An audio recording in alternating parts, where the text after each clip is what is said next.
Hello, everyone. Welcome back to another episode of TarotCelebritea with yo boy Ducky. Today, we are going to be reading some cards for Chang Wook and Hyun. So remember to take these videos with a grain of salt. Remember that these videos are for entertainment purposes. And why is that, you may ask?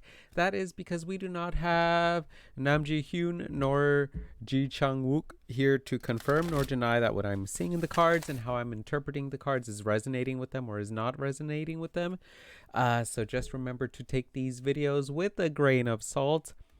And I also apologize if I'm mispronouncing their names. Y'all know that that is not my intention with this channel and with these readings to disrespect any of these beautiful, lovely people in any way. Yeah, so without further ado, let's get started on this reading. All right, so let's see Chang Wook and Hyun's combined energy. Whenever they're around one another, they're talking about one another or to one another, or they, what is the combined energy for them? We got the Emperor. Ooh, very solid status. I think both of them are very well in control of like knowing how firm their connection is. Let's keep on going. What is their combined energies? Just a lot of like authority. For sure. When they're together, or there's just a lot of respect that's kind of demanded. Naturally, we got the Devil in reverse, so some freedom here. Liberation.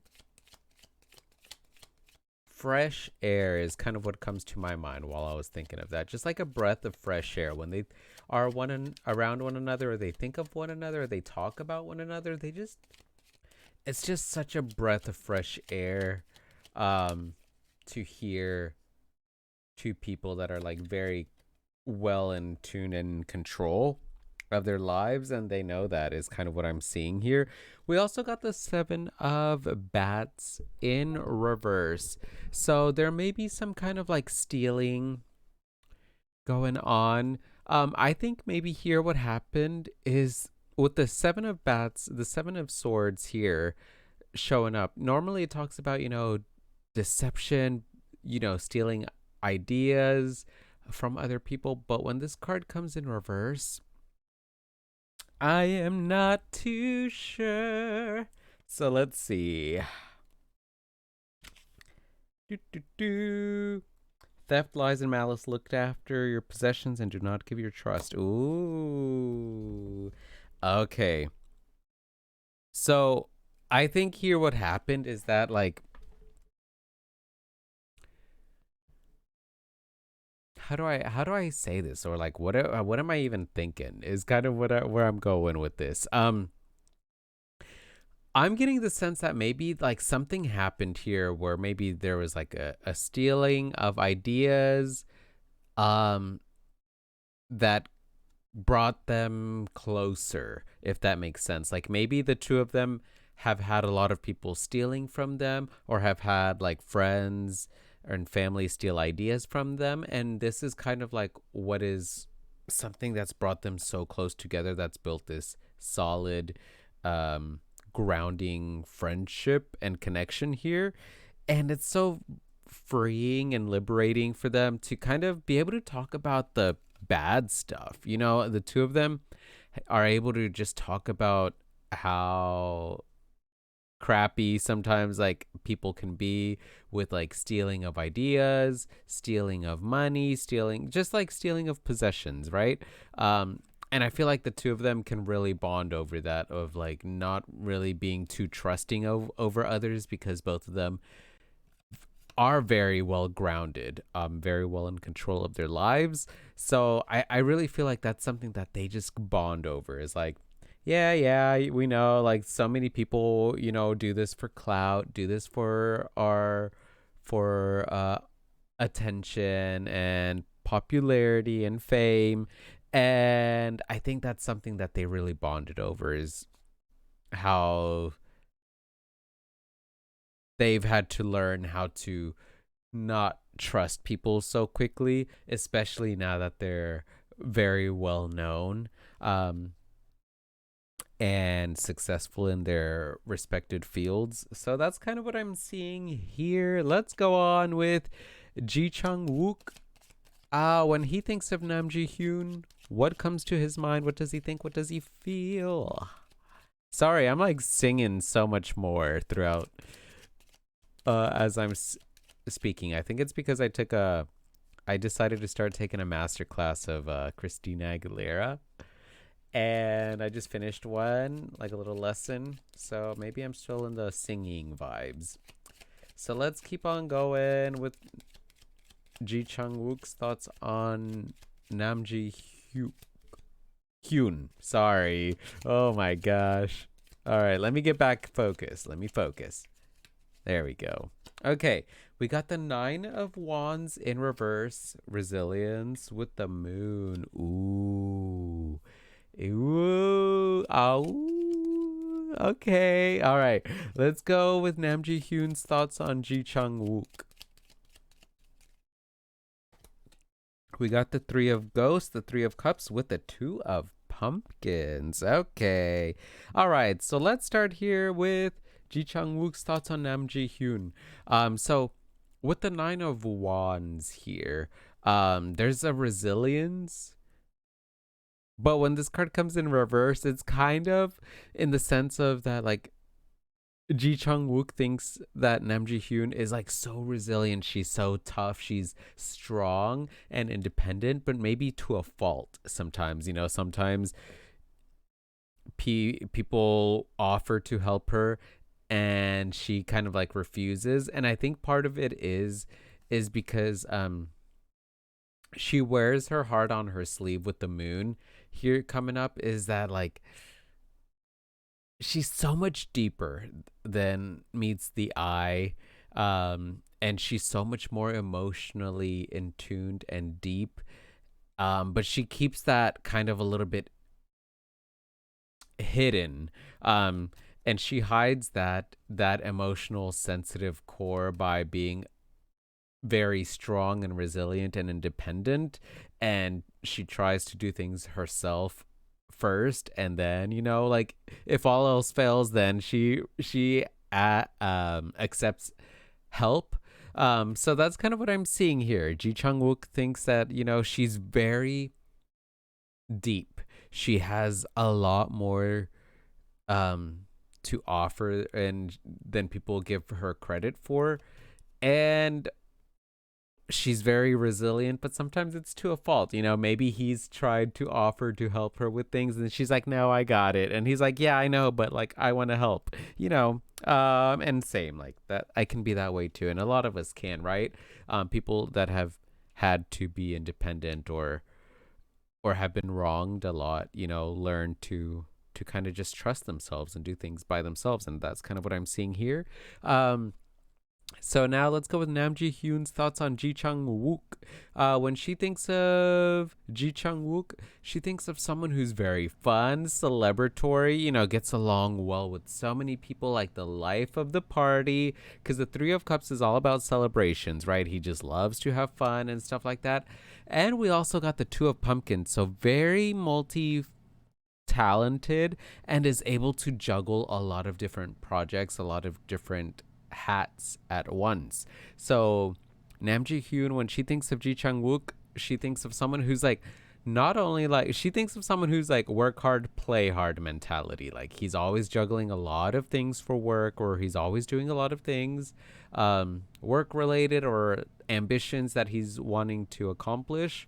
But at the same time, he's also very funny. He's very lively. He's very celebratory, where he loves to go out and have fun as well. So that's what I'm seeing. All right. So let's, for those of y'all that are wondering, is there a romantic connection here between these two? Is there romantic capabilities? Let's see. Y'all know I don't really like to go too much into this question too much. But I try to be a ducky, of the people, for the people, by the people, so I try and and throw this in for sometimes for those that are wondering or curious what I'm seeing. So, what is the romantic likelihood of these two being more than just friends? We got the Queen of Wands in reverse. I think it wouldn't work out, or maybe they already know that maybe it wouldn't work out because we got the Queen of Wands here in reverse. I feel like there's someone here who's a little bit of a hothead, a little bit temperamental, and I'm gonna go on and guess that it might be Namji Hyun, who sometimes has a little bit of a how can I say it, like maybe a little bit of a temper when it comes to like accepting help from others. So maybe that could be it. That there's this kind of like Queen of Wands reversed energy where maybe there's like a feminine energy here, and of course it could also be Chang Wook, who that this could be representing as well. But I'm getting the sense that either like someone here gets offered like help, gets offered like a little sunflower, and she's like no. They're like no, they get offered love, they get offered help, they get offered all these things, and this person's like no, no thank you, I got it, you know. So that's kind of what I'm seeing. Let's look at the bottom of the deck as well. We got the Ace of Pumpkins. Again with the Emperor that showed up in the beginning, where like they know where they're, who they are, and their connection, and where what it is and what it's not. I really think that they're just very grounded and solid in knowing that like what they got right now is good. It's like just like a very solid, deep friend bond where like they really are able to help each other talk about deeper things. But they also know that like maybe there's someone here who isn't really at a place where they're willing to accept a lot more help or a lot more, you know, love or attention, affection, whatever it may be. They're not really willing to accept that where they're at in life right now, and that's okay, you know. That's totally fine, and they're kind of grounded in how that is. So that's kind of what I'm seeing with that. Now let's finish off with some beautiful ducky advice for these two beautiful people, Chang Wook and Namji Hyun. Advice: Five of Imps, Five of Wands with the Ace of Bats or Ace of Swords. Both right side up. Magnetism. Wow. I never thought I would say something like this, because y'all know with me talking about like relationships, about other people, I just don't really think that's my place. Um, but I think what I'm seeing here with the advice cards is that I'm seeing that like the two of them need to learn to continue to seeking one another out, and you know, connecting, especially when it comes to like challenges. Thing like, yeah, just challenges that they might be worried about or that they're facing. But these are good challenges, things that help you level up and improve and grow. I think the advice I'm seeing for Chang Wook and Namji Hyun is for them to continue getting closer or seeking one another out and helping each other improve by, you know, giving encouragement, giving words of wisdom for whatever challenges each party is facing, and for them to continue going for it. Keep taking action, keep taking charge. The Ace of Swords is all about cutting through all of the crap and just like cutting your own path, cutting and making your own direction. If something ain't working because you're waiting so long, you got to go for it. And that's kind of what I'm seeing here, is that they just got to go for it. Y'all can speculate what I'm thinking of regarding that, but like I don't know, there's just like magnetism here for advice. Their advice is to continue getting closer and reaching out and seeking to be closer with one another, and helping each other improve and leveling up, and to keep going for it. So I don't know. Interesting. But yeah, there's just a very good, solid connection here. Um, and yeah, this is really good advice. Even if it's just a friendly bond and it never goes from anything other than that, that's totally okay. Um, for those of y'all that were hoping for there to be more, please don't get discouraged. Like these are two people's lives that we are talking about. And if one of them thinks that maybe things aren't meant to be yet or at all, and they're okay with it, then we should be okay with it too. So anyway, that's it. Kind of what I'm seeing here with this reading. Very interesting. I'm very interested with this. Like, I'm still perplexed by this advice that's like continue getting closer and seeking, reaching out to one another. So I don't know. Let me know what y'all thought of this reading, of what you know of these two beautiful people. Remember to take care of yourselves mentally, physically, spiritually, emotionally, and sexually. Love and respect yourselves and others. And as always, stay hydrated. Thanks so much for watching, and I'll see y'all on the next video. Bye.